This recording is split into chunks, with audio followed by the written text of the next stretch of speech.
A very good morning to you all. Dear students, colleagues, ladies and gentlemen, greetings from NCWave, University of Delhi.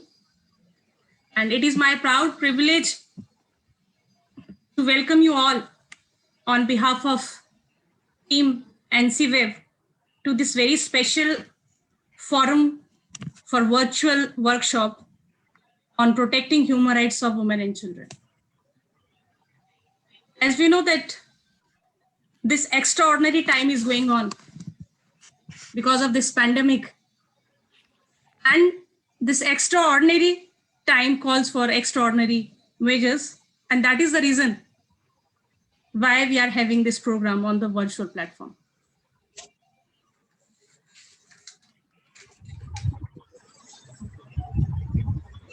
So as this workshop is on the protecting human rights of children and women, so I want to initiate not with the shloka that yatra Nayati Pujate Ramante Tatra Devta, because in the present situation, it is really very difficult to say that this is actually happening in the present scenario. But yes, the another shloka which I definitely want to recite, that is Dasha Putra Sama Kanya, Dasha Putra Parvadayan, Yatam Phalam Labhete, Martasya Labham Kanyaika, which means एक बेटी 10 बेटों के बराबर है. जो भी फल या आप कहें गुण या अच्छे परिणाम एक व्यक्ति को 10 पुत्रों के पालन करने से प्राप्त होते हैं, वही एक अकेली बेटी को जन्म देने से प्राप्त होते हैं. इसलिए मुझे ऐसा लगता है कि मैं ये कहूं कि जहां स्त्री की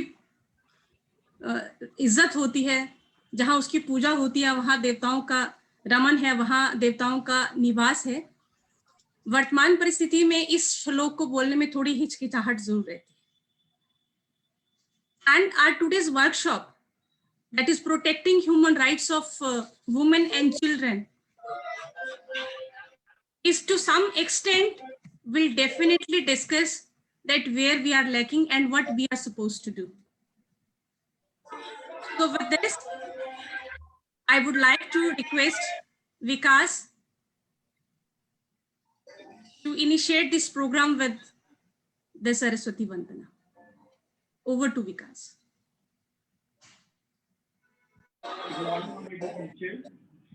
Faculty and the student, and Vikas Kumar, guest faculty from the college. So I'm going to sing Saraswati Vandana. Am I audible, ma'am?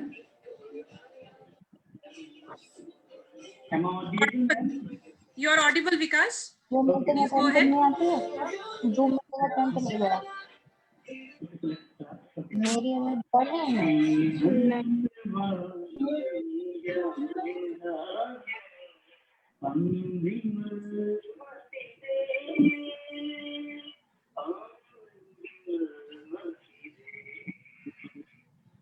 जग सिर मोर बनाए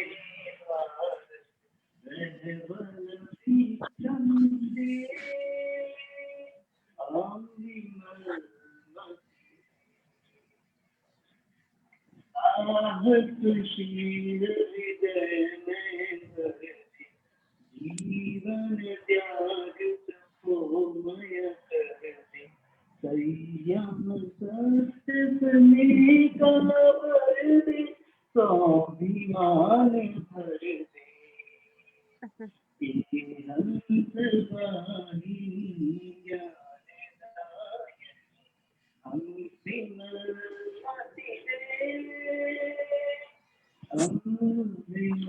मति दे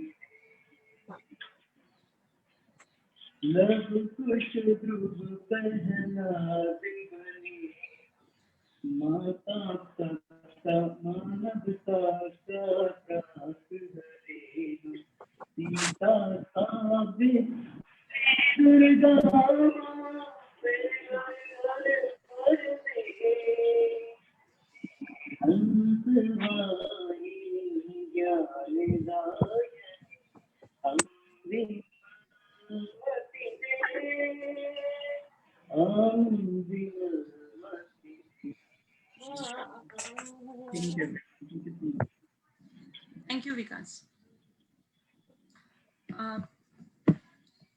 So with this Saraswati Vandana, we will commence our workshop today. So thank you, Vikas. And with this, I would like to request our Chairman, NCWeb, Professor Dr. Vijay Rajiv Gupta, sir, to please give your welcome address. Thank you, sir. Over to you, sir. Thank you. नमस्कार। आज दिल्ली विश्वविद्यालय के अंतर्गत आने वाले non collegiate women education board एक बहुत ही महत्वपूर्ण विषय महिलाओं और बच्चों के मानव अधिकारों की रक्षा विषय पर एक कार्यशाला का आयोजन कर रहा है।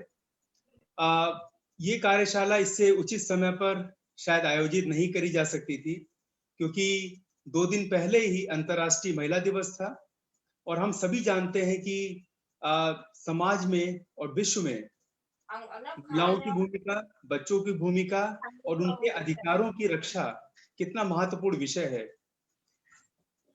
इस महत्वपूर्ण विषय पर non collegiate women education board ने बहुत ही एक सराहनीय कदम उठाया है और अपने प्रांगण के द्वारा इस महत्वपूर्ण कार्यशाला का आयोजन किया है।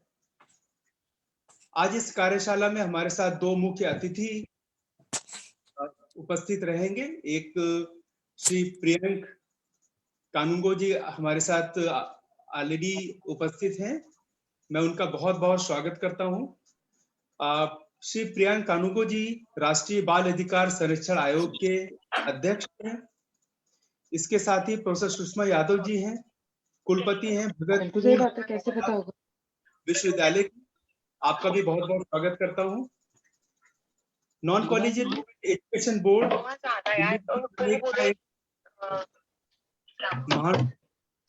Non collegiate women education board Delhi विश्वविद्यालय के अंतर्गत एक महत्वपूर्ण संस्थान है।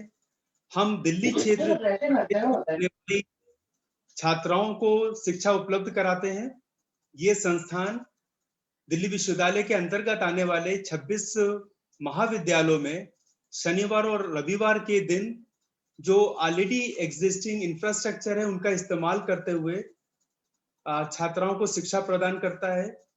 हम स्नातक और परास्नातक दोनों ही तरह के कार्यक्रम का आयोजन करते हैं और कोशिश करते हैं कि इन छात्राओं को हर तरीके से सुविधाएं प्रदान करी जा सके। शिक्षा के साथ साथ उनको जो सामाजिक विषय हैं इसके बारे में मार्गदर्शन दिया जाता है। इनके बारे में कई तरीके की कार्यशाला और व्याख्यान नियमित रूप से आयोजित करे जाते हैं। 19 कड़ी में आज की ये कार्यशाला एनसीवेब के जो हमारा परास्नातक केंद्र है, पीजी सेंटर है, उसने आज इस कार्यशाला का आयोजन किया है। जो एनसीवेब का एजुकेशनल फॉर्मूला है, मुझे लगता है कि देश के सभी विश्वविद्यालयों को इस महत्वपूर्ण संस्था का अनुकरण करना चाहिए, क्योंकि हमारे जितने भी जो विद्यालय हैं, महाविद्यालय हैं, वहां पर केवल एक समय पर शिक्षा और शिक्षा ज्ञापन का कार्य होता है। उसके बाद तो उन महाविद्यालयों की का जो इम्पोर्टेंट इंफ्रास्ट्रक्चर है वो शायद पूर्ण रूप से उपयोग में नहीं आ पाता है। एनसीवेब के माध्यम से हम हमारे अपने जो दिल्ली विश्वविद्यालय के 26 महाविद्यालय हैं उनके एग्जिस्टिंग इंफ्रास्ट्रक्चर को शनिवार और रविवार को इस्तेमाल में लाते हैं। आगे चल के हमारी कोशिश है कि हम जो हमारे दिल्ली विश्वविद्यालय के जो बचे हुए सभी महाविद्यालय हैं उसमें इन सेंटर्स को शुरू कर पाए। इन्हीं गतिविधियों में आप सबकी भी हमें बहुत ही आवश्यकता रहेगी, आप सबकी जरूरत रहेगी। हम सब आपके साथ मिलकर काम करना चाहते हैं। हम सभी जानते हैं कि जो मानव अधिकार हैं, चाहे वो महिलाओं के बारे में हो या बच्चों के बारे में हो, एनसीवेब आपके सामने एक जीता जागता उदाहरण है। क्योंकि जो हमारी छात्राएं हैं जो हमारे विभिन्न महाविद्यालयों में पढ़ती हैं, ये समाज के उन तबकों से आती हैं जहां पर सुविधाओं की मूलभूत कमियां हैं। जब हम मानव अधिकारों की बात करते हैं तो हमारे समाज के अंदर कई तरह की व्याधियां हैं, और ये जो व्याधियां हैं खास तौर से जो समाज का निचला तबका है वहां पर एक खास भूमिका का निर्वहन करती हैं। इसलिए इस तरीके की जो कार्यक्रम है, हमारी जो छात्राएं हैं उनका मार्गदर्शन होता है, उनको एक इनकरेजमेंट मिलता है इन गतिविधियों में बढ़कर आगे आने के लिए, आगे आकर बढ़ चढ़ कर हिस्सा लेने के लिए और एक रोल मॉडल के तरीके से अपने परिवार में, अपने समाज में बदलाव लाने के लिए। इन्हीं शब्दों के साथ आज के जो हमारे मुख्य अतिथि है श्री प्रियांक कुनांगो जी का और प्रोफेसर सुषमा यादव जी का पुनः स्वागत करता हूं और इस कार्यशाला को अपनी शुभकामनाएं देता हूं। धन्यवाद। Thank you, sir. Now I would like to request Director Ma'am, please brief us about this workshop. And she is the backbone of this event which we are organizing today. So ma'am, kindly. Thank you, Kalpana ji.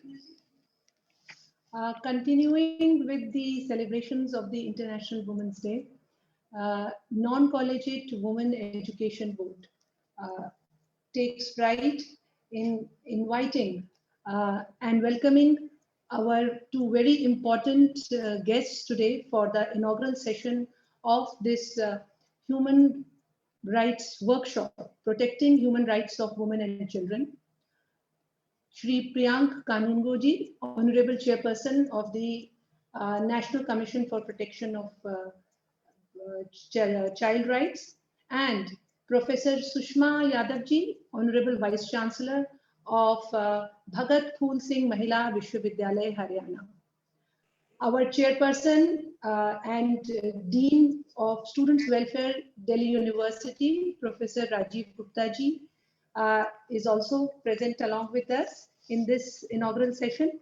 And also to all the participants of this workshop, I express my gratitude to all, and I also welcome all of you to the inaugural session and to this one-day workshop on this very pertinent and important issue. Rajiv ji has already mentioned about the Women Education Board has been for the last 76 years in empowering girl students through education. This initiative of University of Delhi has been since 1944 working towards women's empowerment through education. A large number of our girls who are working, and both in postgraduate as well as in undergraduate, they get facilitated by University of Delhi, getting a degree from University of Delhi through the Non-Collegiate Women Education Board. Also, I would like to tell our esteemed guests that through this institution, more than 30,000 girl students are getting their education. We also, from our side, try to provide financial aid to those students who are below the poverty line, and hence more than nearly 700 financial aids we provide to our needy students.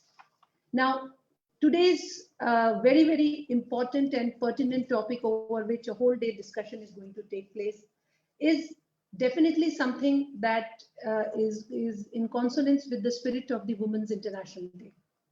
आज 21वीं शताब्दी में जहां की भारत की महिला वैज्ञानिक अपने योगदान को, जो भारत का मार्स मिशन हुआ मॉम, उसमें जहां भारतीय वैज्ञानिक महिलाएं अपना योगदान दे रही हैं, वहीं आज भी महिलाओं और बच्चों के मानव अधिकार का विषय आज भी ज्वलंत है। ध्यान में आता है कि 1947 में जब संयुक्त राष्ट्र यूनाइटेड नेशंस की स्थापना हो रही थी और उसमें इस विषय पे बात हो रही थी कि क्या चार्टर बनेगा, तो जो उसका पहला चार्टर है जिसे कि हम universal declaration of human rights के नाम से जानते हैं, जब इसके ऊपर चर्चा हो रही थी तो उसमें यह विषय आया कि यह जो चार्टर है उसे किस प्रकार डिफाइन किया जाए। तो उसकी जो डेफिनेशन है, उस डेफिनेशन को कहते हुए कहा गया था कि ये इस प्रकार होनी चाहिए, that all men are born free and equal. यह बात सुनकर भारत का प्रतिनिधित्व करती हुई एक महिला ने धीरे से अपना हाथ उठाया और उस इतनी बड़ी जो वहां समूह बैठा हुआ था, देश भर के बहुत सारे देशों के जो प्रतिनिधि बैठे थे, उन सब के बीच में कहा कि अगर आप सिर्फ पुरुषों के अधिकारों की बात करेंगे तो महिलाएं और बच्चे कहाँ जाएं। और वो थी भारत की महिला प्रतिनिधि हंसा मेहता। हंसा मेहता का इतना महत्वपूर्ण योगदान पूरे विश्व भर में, आज जहां संयुक्त राष्ट्र के जो चार्टर है जिसकी बात हर देश में मानवाधिकार से जुड़े हुए विषयों पर करी जाती है, वहां एक भारतीय महिला ने इस बात को उठाया था और तब उस चार्टर को बदल के किया गया था, all humans are born free and equal. तो जहां हमारे पास इस प्रकार के कई उदाहरण हैं जिन्हें देखकर हमारे अंदर एक ऊर्जा और कहीं ना कहीं एक आगे बढ़ने का, महिलाओं और बच्चों के विषय को लेकर काम करने की बात आती है, तो वहीं यथार्थ में कई चुनौतियों का भी सामना करने को हम चुनौतियां हमारे सामने आती है। आज के हमारे मुख्य अतिथि श्री प्रियांक कानूनगो जी NCPCR के चेयरपर्सन के रूप में एक बहुत ही महत्वपूर्ण कार्य कर रहे हैं और उन्होंने कई ऐसे विषयों को, बच्चों के मानवाधिकार से जुड़े हुए विषयों को, जो चाइल्ड प्रोटेक्शन होम्स हैं उनमें जिस प्रकार की जो गतिविधियां चल रही थी उनको, उन पर रोक लगाने के लिए उन्होंने कई ऐसे बहुत महत्वपूर्ण कदम उठाए हैं और बहुत ही ऐसे कदम जो कि शायद इससे पहले NCPCR के इतिहास में कभी नहीं उठाए गए। साथ ही साथ आज जो कोविड की वर्तमान परिस्थिति है उसमें उन्होंने बच्चों के लिए खास करके कई, NCPCR ने ऐसे कई इनिशिएटिव्स प्रारंभ किए हैं जो कि बहुत सराहनीय है। खास करके जो काउंसलिंग का, जो हमारी आर्म्ड फोर्सेस है, जो हमारे सुरक्षा बल है, जो कि जिनके परिवार जो है उनसे दूर रहते हैं, उनके बच्चों के लिए खास करके इस तरह की हेल्पलाइन का प्रारंभ NCPCR के द्वारा श्री प्रियांक कानूनगो जी के तत्वावधान में किया गया है। मैं उनका इस कार्यक्रम में स्वागत करती हूँ। साथ ही हमारे बीच आदरणीय कुलपति भगत फूल सिंह महिला विश्वविद्यालय प्रोफेसर सुषमा यादव जी विशिष्ट अतिथि के रूप में हमारे बीच जुड़ी हुई हैं। सुषमा जी का सानिध्य हमें समय समय पर मिलता रहता है और हम उनसे कई बार अधिकार से भी उनका सानिध्य मांगते हैं, क्योंकि वो दिल्ली विश्वविद्यालय से बहुत लंबे समय तक जुड़ी रही और इस कारण उनके साथ एक बड़ा अपनत्व का भी भाव है। और भगत फूल सिंह महिला विश्वविद्यालय में जाने के बाद उन्होंने उस विश्वविद्यालय की काया ही पलट कर दी है। कई ऐसे उन्होंने नए कार्यक्रम वहां शुरू किए हैं जिनको लेकर कई बार हम लोगों ने भी उन्हें अटेंड किया है और देखा है कि किस प्रकार एक बहुत ही अच्छा कार्य भगत फूल सिंह विश्वविद्यालय में आगे चल रहा है। मैं सुषमा जी का भी स्वागत करूंगी। इस कार्यक्रम के जो संयोजक हैं, कन्वीनर्स हैं, डॉक्टर कल्पना शर्मा जी, जो कि यहाँ दिल्ली विश्वविद्यालय के लॉ फैकल्टी में असिस्टेंट प्रोफेसर के रूप में कार्यरत हैं, और साथ ही हमारे जो पोस्ट ग्रेजुएशन सेंटर है उसके जो टीचर इंचार्ज हैं डॉक्टर विनोद कुमार सिंह जी, यह दोनों आज की इस वर्कशॉप के कन्वीनर हैं। और साथ ही नॉन कॉलेजिएट वुमेन एजुकेशन के deputy director doctor Uma Shankar ji भी कार्यक्रम में जुड़े हुए हैं। इस कार्यक्रम में को कोऑर्डिनेट करने में भी हमें सहयोग मिल रहा है विकास जी का, ममता जी का और सुषमा जी का। साथ ही हमें राकेश कुमार जी का भी सहयोग इस कार्यक्रम को करने में मिल रहा है। एक बार पुनः आप सभी का स्वागत करते हुए मैं कल्पना जी को कार्यक्रम को आगे बढ़ाने के लिए कहती हूँ। धन्यवाद। Thank you, ma'am. Thank you so much. And moving ahead now, it's my privilege to welcome our guest of honor for today, Professor Sushma Yadav, ma'am. And I would like to acquainted all the colleagues, students on this platform that ma'am Yadav is presently Vice Chancellor of Bhagat Phool Singh Mahila Vishwavidyalaya, as Director ma'am already tell us. Prior to joining as a Vice Chancellor, she was Pro-Vice Chancellor of Indira Gandhi National Open University, New Delhi. And she also remained the Professor of Public Policy and Governance at Indian Institute of Public Administration, New Delhi. And she was also remain the chair professor of Dr. B.R. Ambedkar Chair at Indian Institute of Public Administration. Ma'am has been member of working group on SCs for the 12th Plan Approach Paper, Ministry of Social Justice and Empowerment, Government of India. Ma'am is also member of International Political Science Association, Research Committee on Rethinking Political Development. She is also chairperson, governing body, College of Vocational Studies, University of Delhi. Member of governing body, Indian Social Institute, New Delhi. She is also member peer team, National Assessment and Accreditation Councils, NAC, Bangalore, and the founder president of National Social Science Association. Ma'am has a very long and very enriched teaching experience of over more than 38 years, and she's well-known researcher.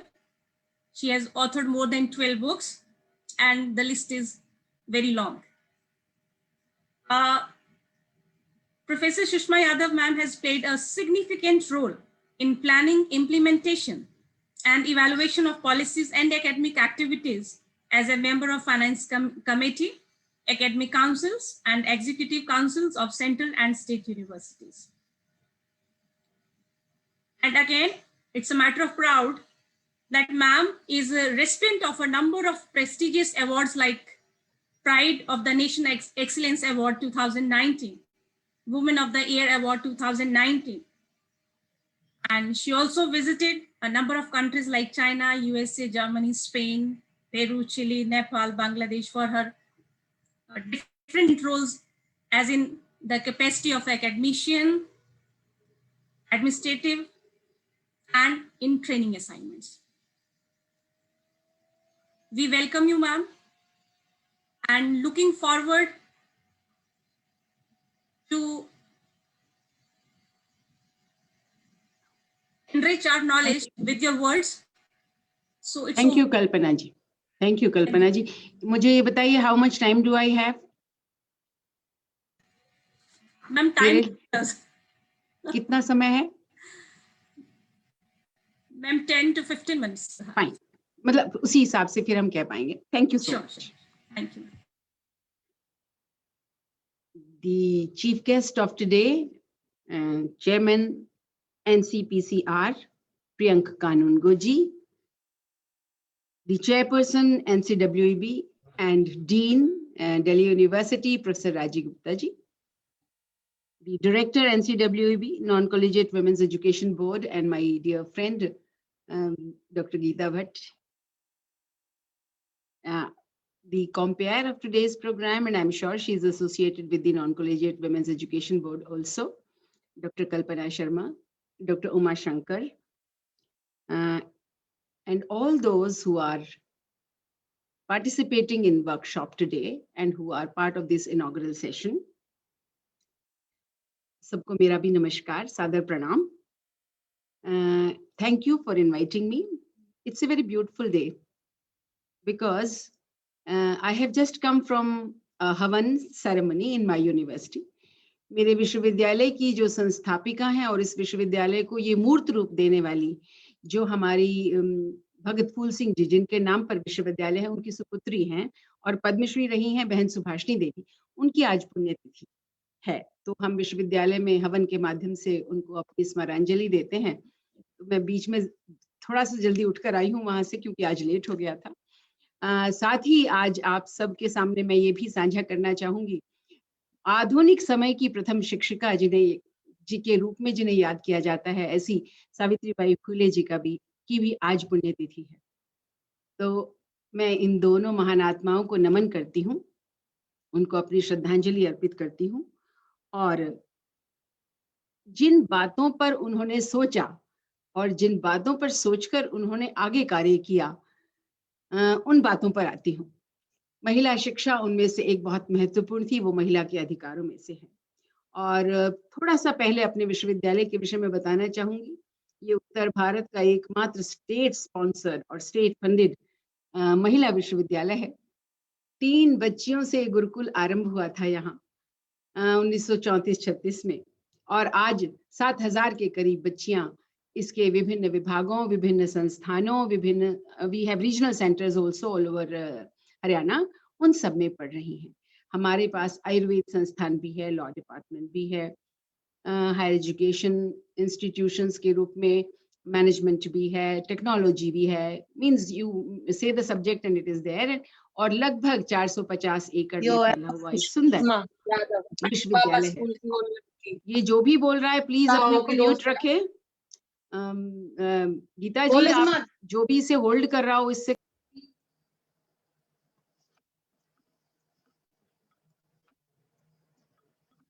Mute कर दिया है, उनको mute करिए जो बोल रहे हैं।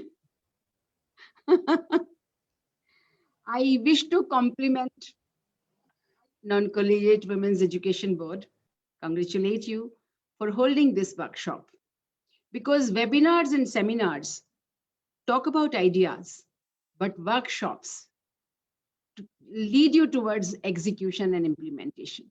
And therefore, workshop is much more important and it is relevant. So my compliments to the chairperson, Professor Rajiv Gupta ji, and the director, Dr. Geeta Bhatt ji, for thinking about this workshop. I'm sure it will take a very good step. As you very rightly remembered, 2 days back, we had International Women's Day. And we all remembered why rights of women are important. Where do they situate now? Where are they positioned at the moment? Why they are still relevant and why they are required? And then we remember that they are still the 4th generation human rights, and women are demanding that. They are still not recognized in that way, and therefore they need to be thought about. Who could be a better chief guest for this than Priyanka Nungo ji, who's chairing this statutory commission, which tries to ensure the human rights. And women human rights and children human rights are directly connected. And when we talk about children's human rights, we include male and female both. So that includes females and males. And I'm sure we'll get a very, very informed and informative and experience-based sharing of where have we reached in these rights. I really look forward to his address. I would like to remind here that rights in our, because this is my subject also, इसलिए आज मैं सिर्फ guest of honor के रूप में नहीं, थोड़ा विषय के बारे में भी बोलूंगी। इनको किसी भी सभ्यता के लिए अत्यंत आवश्यक दशाएं माना जाता है। किसी समाज को हम सभ्य तब मानते हैं जब वहां पर मूलभूत अधिकार महिलाओं के, बच्चों के, अन्य सभी वर्गों के सुरक्षित होते हैं। तो उस रूप में ये किसी भी समाज की संस्कृति, किसी भी समाज की सभ्यता और किसी भी समाज के जीवन का एक बहुत ही महत्वपूर्ण अंग होते हैं और उसके विकास के सूचक होते हैं।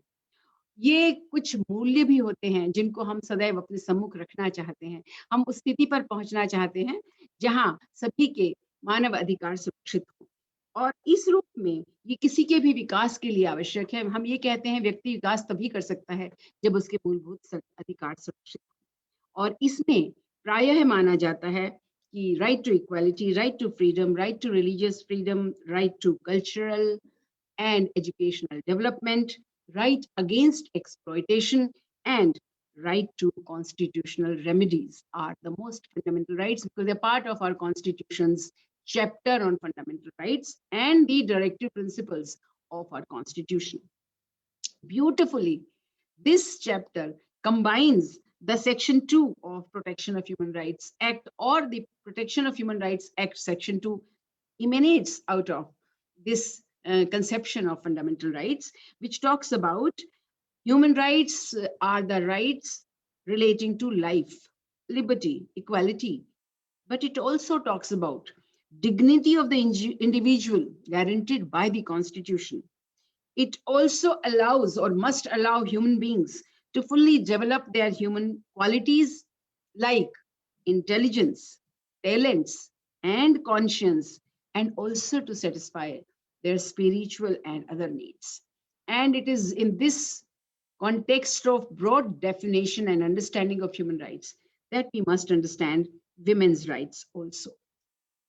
पर ये फंडामेंटल राइट्स थे, अभी हम इनसे भी आगे बढ़े हैं। रोटी कपड़ा और मकान से आगे बढ़े हम, फिर स्वास्थ्य तक पहुंचे, शिक्षा तक पहुंचे। अब हम उससे आगे पहुंच गए हैं जहां हम ये कहते हैं कि संस्कृति का अधिकार भी मानव अधिकार है। मानव के रूप में जीवन जीने का अधिकार भी मानव अधिकार है। और इसी रूप में सभी व्यक्तियों को अपनी पोटेंशियल, जिसकी बात स्वामी विवेकानंद जी कहते थे, अपनी अंतर्निहित गुण को पहचानना और उसको यथार्थ में परिवर्तित करना भी उनका मौलिक अधिकार है।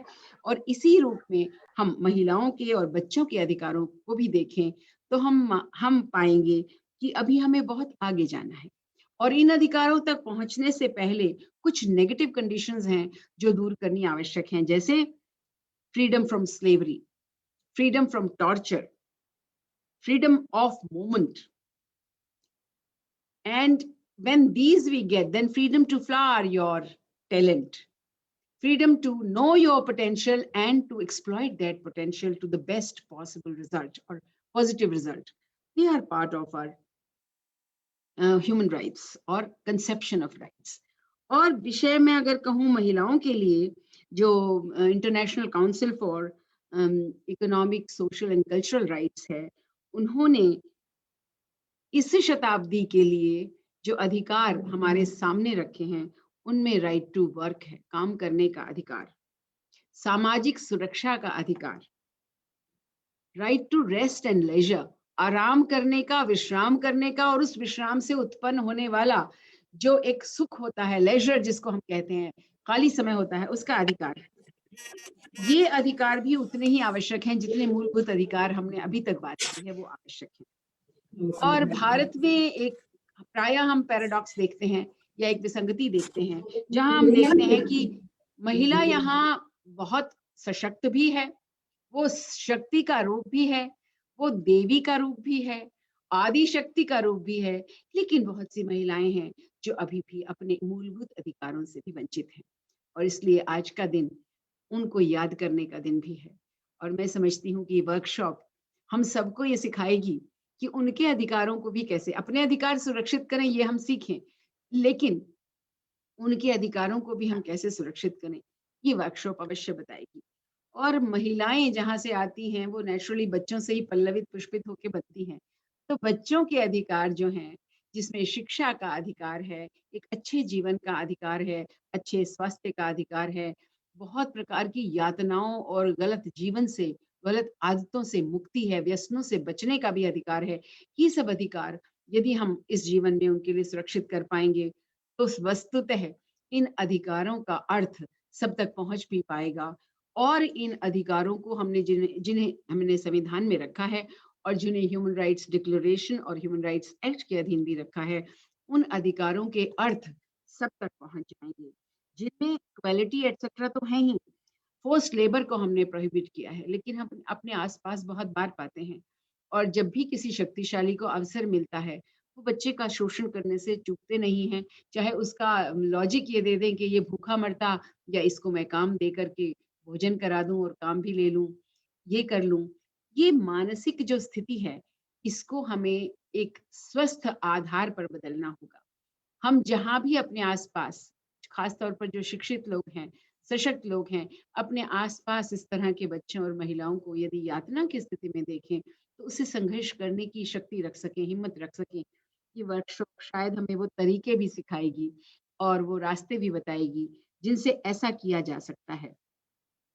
हमारा संविधान और उसके मौलिक अधिकारों के अतिरिक्त जो चौथा अध्याय है जिसमें डायरेक्टिव प्रिंसिपल्स की बात की गई है, उन डायरेक्टिव प्रिंसिपल्स में equal pay for equal work है, चाइल्ड लेबर का प्रोहिबिशन है और बलात् श्रम की पूर्णतः मनाही, उस पर प्रतिबंध है। साथ ही साथ आर्टिकल 39 ये भी कहता है children must be given opportunities develop in a healthy manner. और उसके लिए आप समझ सकते हैं कि कितनी सारी दशाओं की या कंडीशंस को पूर्ण करने की आवश्यकता है। और जो राष्ट्र युवाओं की तरफ देख रहा है, आने वाली पीढ़ियों की तरफ देख रहा है, भारत की महानता, भारत की सशक्तता, भारत की आत्मनिर्भरता इन युवाओं के कंधों पर है। लेकिन यौवन जो है वो बचपन से निकलता है, और यदि बचपन सुरक्षित नहीं है, बचपन में अधिकार सुरक्षित नहीं है और वो अधिकार उसके विकास के लिए आवश्यक हैं, तो युवा अवश्य कुंठित होगा और युवा कहीं कहीं त्रासदी का अधिकारी भी बन जाएगा।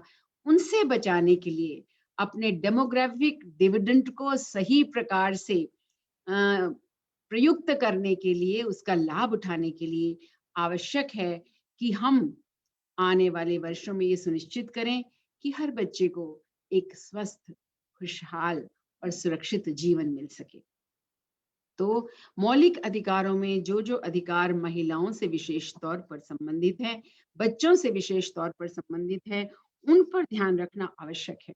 और वो इसलिए भी आवश्यक है क्योंकि वर्षों वर्षों से उन्हें इस प्रकार जीने की आदत पड़ गई है कि हमारे लिए कोई और सोचे, हमारे लिए कोई और कर ले और हम फिर वो बात मान लें।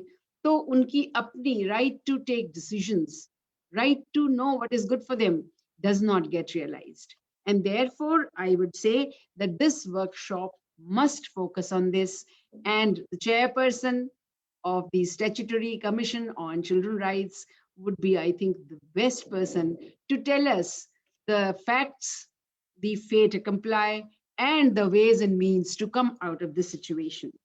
There is a great gender gap in governance. We have the data about it. Parliament doesn't go beyond 10% largely in India. The world also doesn't have much better figures, but some states have. Cabinet, of course, now we have the finance minister also, a woman who can be our pride, in fact, and she also remained defense minister. So हमने बहुत सारी ceilings तो तोड़ दी हैं और सरकार ने ceilings बहुत तोड़ी हैं। प्रधानमंत्री हो, राष्ट्राध्यक्ष हो, राष्ट्रपति हो, कैबिनेट मंत्री हो, स्पीकर हो, सब पर हमने महिलाओं को विराजमान देखा है और सुशोभित भी किया है। परंतु फिर भी प्रशासन में, उच्च क्षेत्रों में और प्रशासन के भी उच्च पदों पर और जुडिशरी में, इन सब में, लोकल गवर्नमेंट में तो 50 तक पहुंच गए हैं, लेकिन बाकी स्थानों पर अभी महिलाओं को आगे लाना आवश्यक है और उसके लिए ऐसी दशाएं हमें उन्हें देनी होंगी ताकि वो अपनी शक्ति को पहचान कर, मैं नहीं कहती सशक्तिकरण की बहुत आवश्यकता है, लेकिन अपनी शक्ति को पहचाने और वो दशाएं उन्हें मिलें जहां वो अपने पोटेंशियल को रियलाइज कर सकें। ऐसा हमें करना पड़ेगा। यूएनडीपी रिपोर्ट्स और हमारी भी ह्यूमन डेवलपमेंट रिपोर्ट्स सदैव हमें ये बताती हैं कि बच्चे और महिलाएं दोनों अधिक पॉवर्टी लाइन से नीचे भी होते हैं, निर्धनता की रेखा से नीचे होते हैं और वो अस्वस्थ भी दोनों, माल न्यूट्रिशन का भी वो दोनों ही शिकार बनते हैं। उन परिस्थितियों से क्यों ऐसा होता है? क्योंकि वही दोनों अनऑर्गेनाइज्ड सेक्टर में काम करने के लिए बाध्य भी होते हैं और अधिक से अधिक वहां लगाए भी जाते हैं। तो इन स्थितियों से बचाव के लिए मुझे लगता है हमारे लिए जो एरियाज ऑफ कंसर्न हैं वो हैं शिक्षा, स्वास्थ्य, पर्यावरण, रोजगार या कार्य, गरीबी से बचाव, फूड सिक्योरिटी या खाद्य सुरक्षा, एग्रीकल्चर सिक्योरिटी और एग्रीकल्चर डेवलपमेंट, डिजास्टर्स के समय उनका विशेष तौर पर ध्यान रखना, डिसेबिलिटी से युक्त बच्चों और महिलाओं के लिए विशेष परिस्थितियां उत्पन्न करना और उनका लाभ उनको पहुंचाना और फिर प्रशासन में उनको स्थान देना। बच्चों के लिए तो मैं ये नहीं कहूंगी, लेकिन बच्चों की कंसर्न्स को समझने वाले लोगों को इसमें रखेंगे तो अच्छा होगा। और इसलिए अंततः मेरा समय शायद लगभग समाप्त होने वाला है। मैं इतना कहूंगी कि liberty, equality, dignity, security, peace and development, these are all interconnected. तो मूलभूत अधिकारों में से अंततः विकास और शांति निकलते हैं। विकास के बिना शांति नहीं हो सकती और शांति के बिना विकास नहीं हो सकता। और ये दोनों तब तक नहीं हो सकते जब तक हम महिलाओं और बच्चों को एक सुरक्षित वातावरण और सुरक्षित जीवन प्रदान नहीं करते। इसलिए हम सब का उद्देश्य यही होना चाहिए कि हम उन परिस्थितियों को पुनः देखें, उनका परीक्षण करें और उनके लिए मार्ग खोजें जिनके माध्यम से हम अपने समाज को और अंततः, क्योंकि हम वसुधैव कुटुंबकम सोचने वाले हैं, तो अंततः पूरे विश्व को, पूरी धरा को, पूरी वसुधा को एक ऐसा वातावरण दे सकें जहां बच्चे सुरक्षित हों, बच्चियां सुरक्षित हों, महिलाएं सुरक्षित हों, उनका सम्मान हो, उनकी गरिमा का सम्मान हो और उन्हें उनकी मूलभूत आवश्यकताएं सम्मान के साथ पूरी हो सकें। तो आज के दिन की ये वर्कशॉप और हम सब का मिलना वस्तुतः सफल होगा और मेरी शुभकामना है और पूरा विश्वास है। आफ्टर ऑल दिल्ली विश्वविद्यालय ये आयोजन कर रहा है तो अवश्य ही यह सब अधिक से अधिक मनों तक, उनके दिलों तक और उनके मस्तिष्कों तक बात पहुंचेगी। आपने मुझे आज ये अवसर दिया, बहुत बहुत धन्यवाद। और मैं शुभकामनाओं के साथ सबको नमस्कार करती हूँ। बहुत बहुत धन्यवाद। Thank you, ma'am. Thank you so very much. And we are grateful for the time and efforts you took to share your thoughts. And what I personally felt that your remarks on the fourth generation human rights. And another thing which you quoted, that it is indeed we need to address the human rights of women and children all together. We cannot discuss both issues in isolations. We need to address the two things all together so that we can cure the miseries, the problem with the children and women they are facing all together in the society. Thank you so very much, ma'am. Thank you so much. And with this, again, I'm very glad to introduce our chief guest for today, Priyank Kanungoji. He is the chairperson, National Commission for Protection of Children's Rights, Government of India, New Delhi. Sir has earlier worked as a member from November 2015 to 16th of November 2018 in National Commission for Protection of Child Rights under Ministry of Women and Child Development. And he looked after education division of the commission. And in order to achieve the mandate of NCPCR, he is closely monitoring for effective implementations of right to education, as our director ma'am already mentioned in her address. And in the context of all this, he is actively involved in undertaking various consultations with stakeholders on regional levels, at national levels, and undertake various studies on special investigation in the field of child rights. With this, Sir had worked on reintegration of out-of-school children with mainstream education. And he also addressed the problem which are faced by the children on streets and which need to address at the social as well as on the legal platform. So with these words, I request you, sir, please address us with your kind words. Over to you, sir. Thank you so very much. नमस्कार, धन्यवाद। आज इस workshop के उद्घाटन सत्र में उपस्थित आदरणीय कुलपति प्रोफेसर सुषमा यादव जी, आदरणीय प्रोफेसर राजीव गुप्ता जी, आदरणीय प्रोफेसर गीता भट्ट जी, जिनके कुशल मार्गदर्शन में NCWB निश्चित रूप से उत्कृष्टता के नए कीर्तिमान स्थापित कर रहा है और मेरी शुभकामनाएं हैं कि आगे भी करे। जैसा कि प्रोफेसर यादव ने अभी बताया कि आज पूज्य सावित्रीबाई फुले जी की पुण्यतिथि है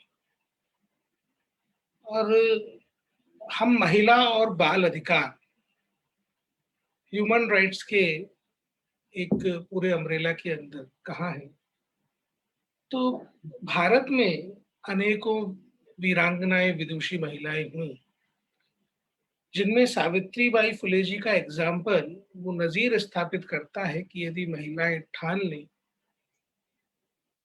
तो बच्चों के अधिकारों की प्राथमिक कस्टोडियन तो वही है। प्राथमिक संरक्षक अगर कोई दुनिया में है बच्चों के अधिकार के लिए तो वो एक माँ के रूप में एक महिला ही है। तो और भारत के कॉन्टेक्स्ट में जब हम बात करते हैं तो मैं यहाँ ये बात पूरी ताकत से बताना चाहूंगा कि जो मानव अधिकारों का मूल स्वभाव हम कहें या मूल रचना हम कहें, मूल कॉन्सेप्ट हम कहें, वो भारत में कहीं से आया नहीं, वो भारत से दुनिया में गया है। हमने, जैसा प्रधानमंत्री जी कहते हैं कि हमने दुनिया को युद्ध नहीं बुद्ध दी, तो वही बात यहाँ पे है कि भगवान बुद्ध के संदेश के साथ सम्राट अशोक ने पूरी दुनिया को एक मानव अधिकारों के संरक्षण का, जिसमें बच्चे महिलाएं बराबरी से शामिल थे, वो पूरी दुनिया को दिया। जैसा आपने बहुत सटीक तरीके से ये बात कही कि हंसा शाह जी ने यूनाइटेड नेशंस में, प्रोफेसर गीता भट्ट ने बात बताई कि हंसा शाह जी ने यूनाइटेड नेशंस में बड़ी ताकत से महिला अधिकारों की बात की, वो परंपरागत रूप से भारतीय चित्र का हिस्सा है। और यहाँ पे ये बात एक और जो है बताने वाली, ऐतिहासिक रूप से महत्वपूर्ण है कि यूरोपियन कॉन्सेप्ट्स जो वुमेन राइट्स की या चाइल्ड राइट्स की, खासतौर पे मैं चाइल्ड राइट्स की बात आज करूंगा, करते हैं, हमने पिछले कई दशकों में उनको एज इट इज अडॉप्ट करने का काम किया, जो मेरी जाति समझ के हिसाब से गलत है।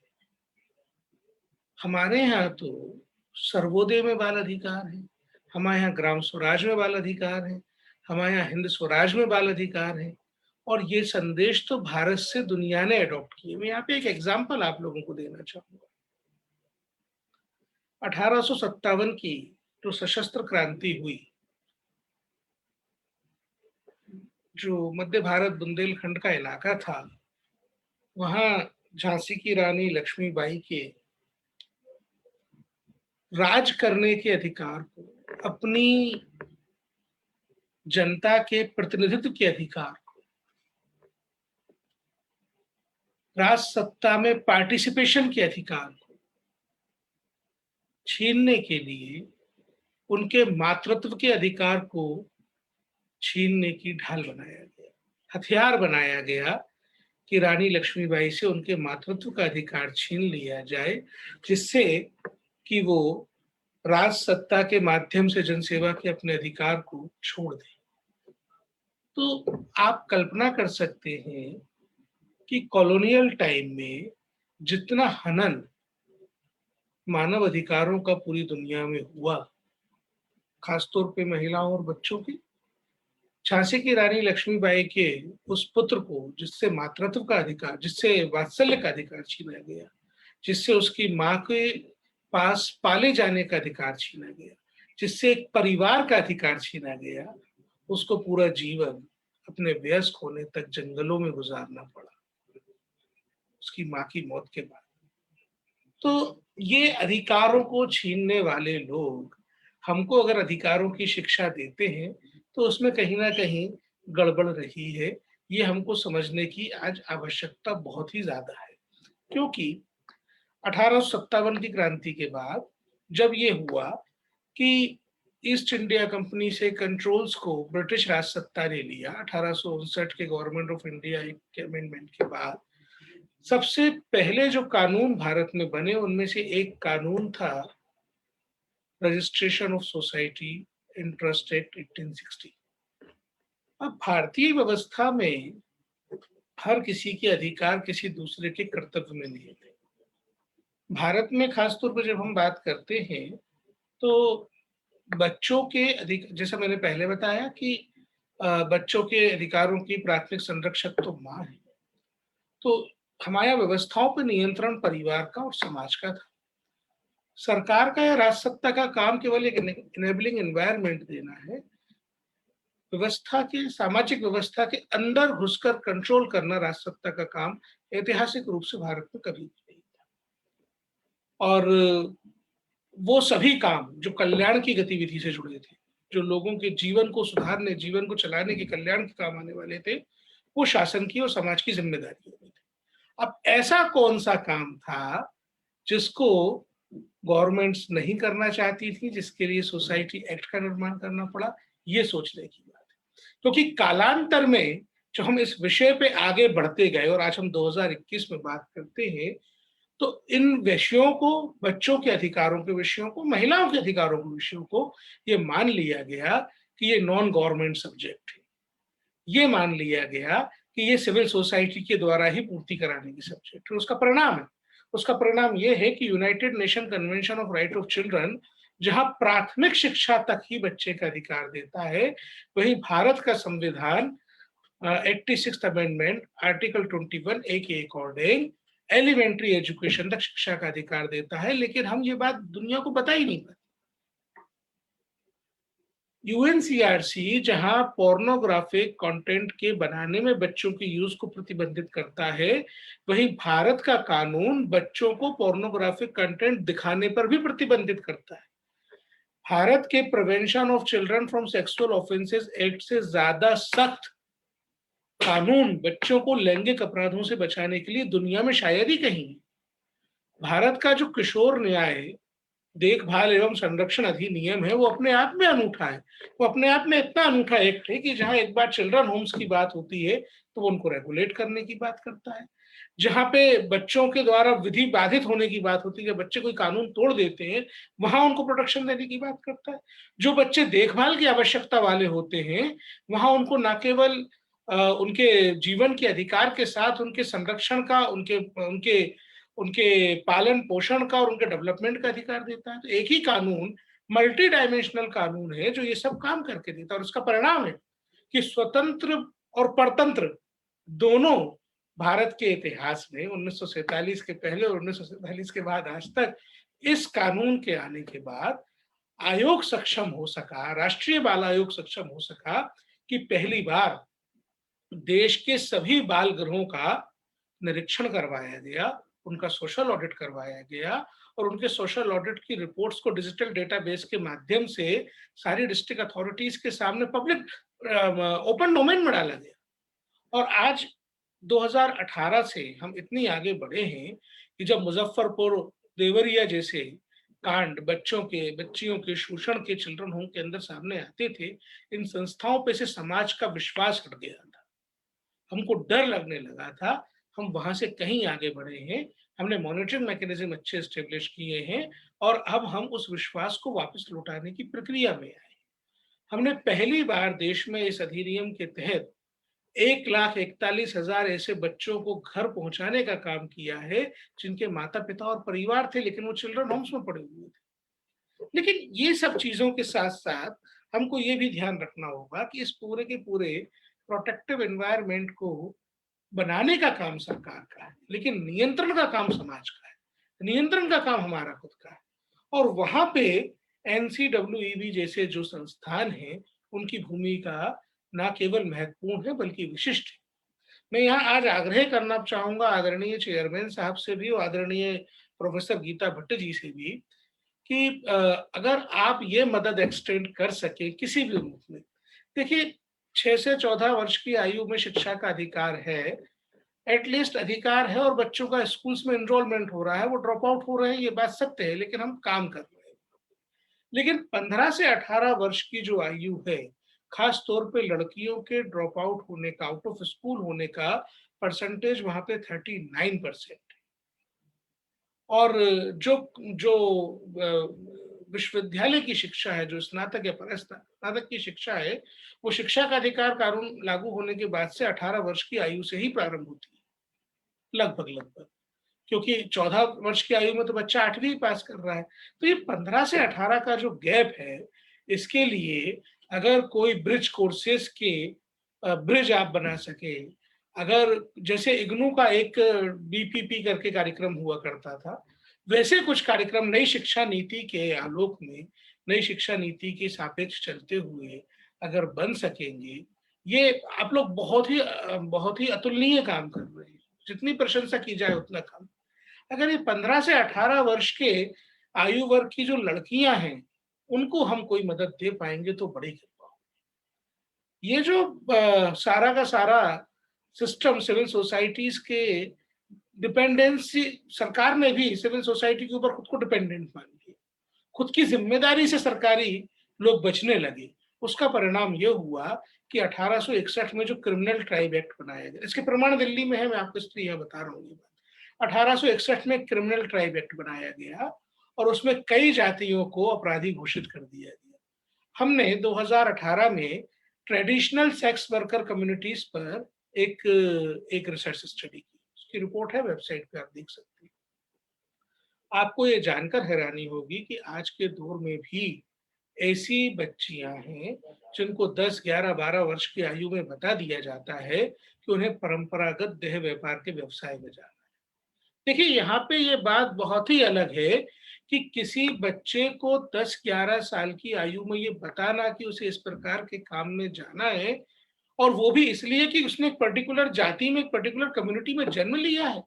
इससे बड़ा उल्लंघन तो ह्यूमन राइट्स का कोई हो ही नहीं सकता। ये तो कानून की दृष्टि से अपराध है, ये सामाजिक दृष्टि से पाप है। ऐसी एक कम्युनिटी दिल्ली में भी है, नजफगढ़ इलाके में।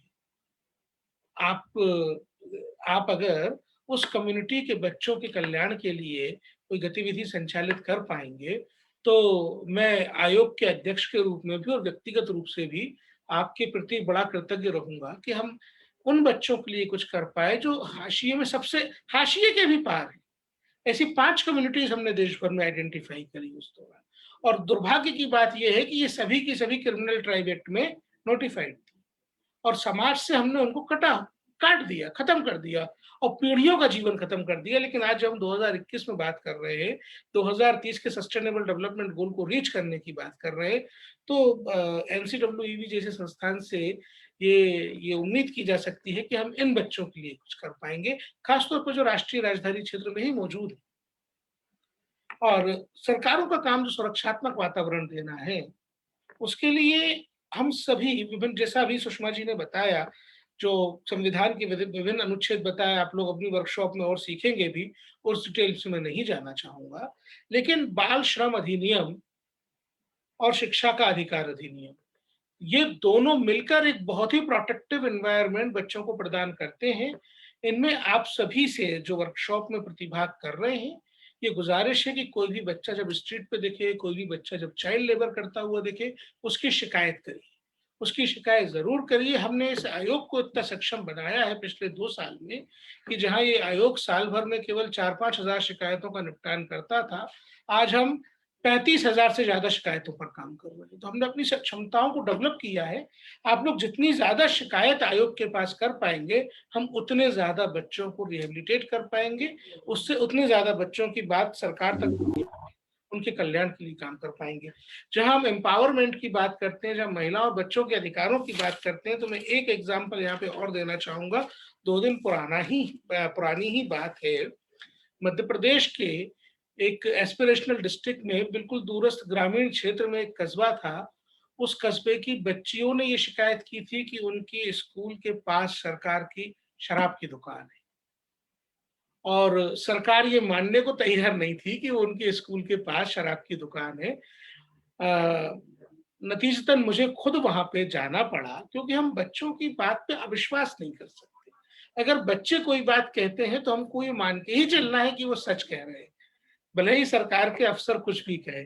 जब हमने वहां जाके देखा तो आप लोगों को ये जानकर हैरानी होगी कि उस स्कूल की कोई बाउंड्री वॉल नहीं थी। स्कूल की जो क्लासरूम की दीवार थी, उससे लग के ही सरकार के जो अर्बन लोकल बॉडी थी, उसकी बनी हुई दुकान में सरकारी लाइसेंसी शराब की दुकान संचालित हो रही थी।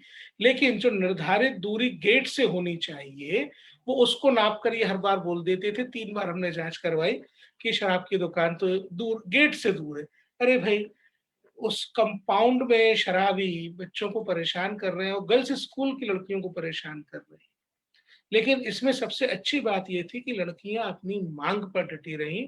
उन्होंने मजबूर किया कि एनसीपीसीआर का अध्यक्ष दिल्ली से चलकर वहां तक जाए। उन लड़कियों ने वहां पे सबके सामने अपनी बात कही, और हमने आदेश किया है कि उस शराब की दुकान को हटाया जाए। ऐसे अनेकों एग्जाम्पल लड़कियों के सशक्त होने के आज की तारीख में हमारे सामने आते हैं, जिससे कि हम ये तय कर सकें कि बच्चों के अधिकारों के संरक्षण के लिए सबसे ज्यादा जरूरी बात यह है कि बच्चे मुखरता से अपनी बात रख सकें।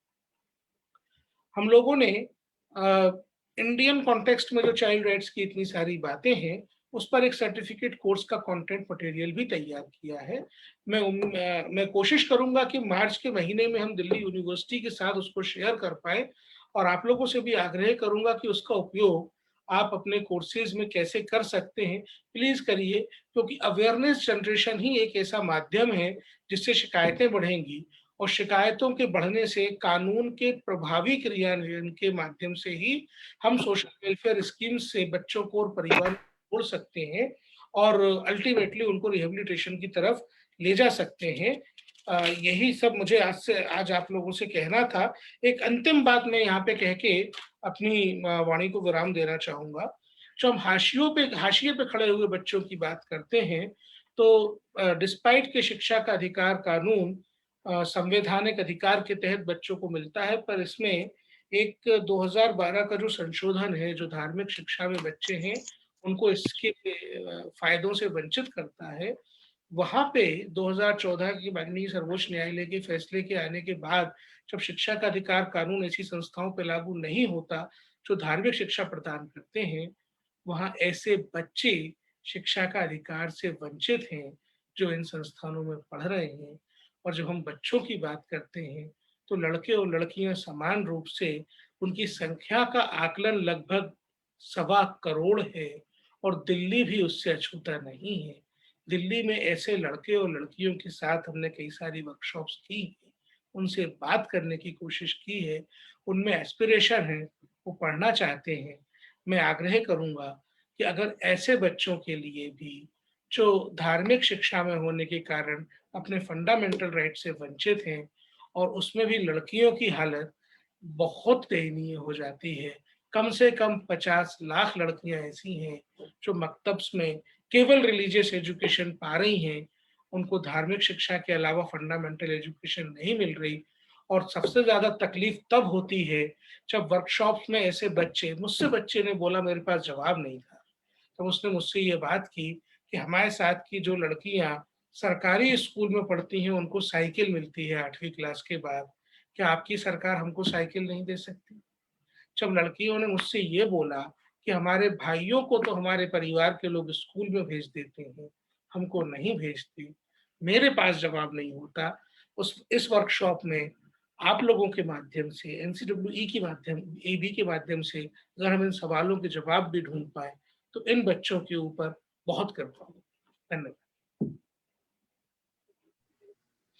Thank you so much, sir.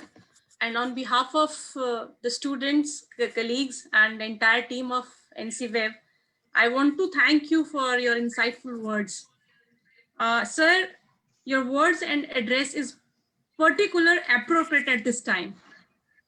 Because yes, we also consider that the children, they are the messengers of the knowledge, the culture, the heritage, ideology, and the philosophy of this country. So thank you so very much, and thanks for enlightening us. कल्पना जी, मैं 1 minute का समय बस लेना चाहूंगी। जी ma'am, बिल्कुल। जी ma'am. और मैं आदरणीय चेयरपर्सन एनसीपीसीआर से कहना चाहूंगी कि आपने जिन विषयों को आज हमारे समक्ष रखा है और उसमें एनसीवेब कहीं भी अगर किसी भी प्रकार के सहयोग की जहां भी आवश्यकता होगी, हम बिल्कुल तत्पर खड़े हैं। और जो आप कोर्स करिकुलम का भी जो विषय रखने, जिस विषय में आपने बताया है, उसको जरूर हम यहाँ दिल्ली विश्वविद्यालय में भी अभी जो राष्ट्रीय शिक्षा नीति के अंतर्गत कई बदलाव आने वाले हैं, तो उनमें भी यहाँ जो मानवाधिकार से जुड़े हुए विषय पढ़ाए जाते हैं, तो उनको उन प्लेटफॉर्म्स पे हम रखने का पूरा प्रयास करेंगे। और अपने एनसीवेब में भी किसी भी प्रकार के कोई एडिशनल कोर्स वगैरह भी कराने का जो भी पर्याप्त हमें अवसर मिलेगा, उस पर हम जरूर ये कार्य करेंगे। धन्यवाद। Thank you, ma'am. Thank you so much. Kalpana ji, I just would like to add, whatever Mr. Priyank Kunango has said. I think Geeta ji has already clarified. We at the NCWeb and certainly at the University of Delhi are fully committed to our social responsibilities and will not shy away from anything which is possible from NCWeb. And I have particularly noted down your suggestion to do something for the age group between 15 to 18 or maybe 15 to 19. In the coming time, we'll certainly look into this thing. We'll try to have some sort of interaction with the schools which are in Delhi state, and then we'll try to fill up this gap. as much as possible, whatever is possible within the the given rules and regulation of the University of Delhi, will certainly look into that part. Thank you for your very nice suggestions, and will certainly not leave any stone unturned in this direction.